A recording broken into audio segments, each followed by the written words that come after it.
ఈరోజు ఉదయం అక్కడ మన కుందుర్పి మండలంలోని శనగల్లి గ్రామంలో ముస్తఫా ఒక చిన్న షాప్ ఉంది. ఆయన షాప్ అంటే చిన్న గోడ ఉంది.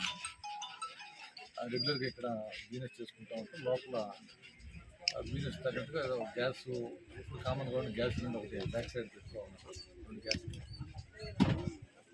నైట్ ఏదో అక్కడ మామూలుగా రెగ్యులర్గా వెళ్ళిపోయినట్టు మామూలుగా ఉదయం వచ్చి ఆయన పని చేసుకుంటా ఉన్నారు.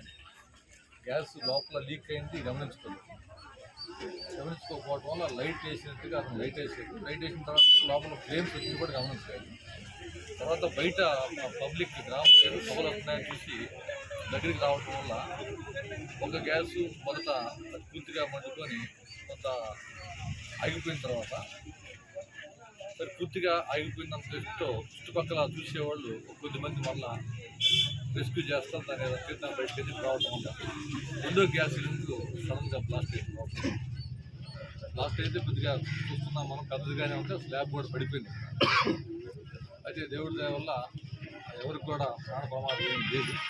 ఒక 5 మందికి ఇంజురీస్ అయింది. హాస్పిటల్లో అందరితో కూడా మేము మాట్లాడేదని డిఎస్పీ గారు, సిఐ గారు అందరూ మాట్లాడాము. చౌడప్ప అనే అతను కొద్దిగా అదే కంటి మీద మొహం మీద కొద్దిగా గాయాలు ఉన్నాయి. మిగతా వాళ్ళు కూడా ట్రీట్మెంట్ ఇస్తున్నారు. అనంతపూర్ హాస్పిటల్ పంపిస్తున్నారు. ప్రమాదం అయితే ఎవరికి లేదు. సో ఎప్పుడైనా కానీ ఇక్కడ పోలీస్ పరంగా మేము కూడా చెప్పేది ఏంటంటే, గ్యాస్ సిలిండర్లు పెట్టి గోడౌన్లో పెట్టుకున్నప్పుడు లైట్లు వేసే ముందు ఒకసారి స్మెల్ వస్తుందా లేదా, గ్యాస్ లీక్ అయినా చూసుకుని జాగ్రత్త కూడా తీసుకుంటే ప్రమాదాలు మనం కొద్దిగా నివారించుకోవచ్చు. ఒకసారి అనుకోకుండా జరుగుతూ ఉంటే అదృష్టవశాత్తు ప్రమాదం అయితే లేదు, ఇది అనుకోకుండా జరిగిందే కాబట్టి మీకు బ్యాడ్ డిస్టింగ్ కింద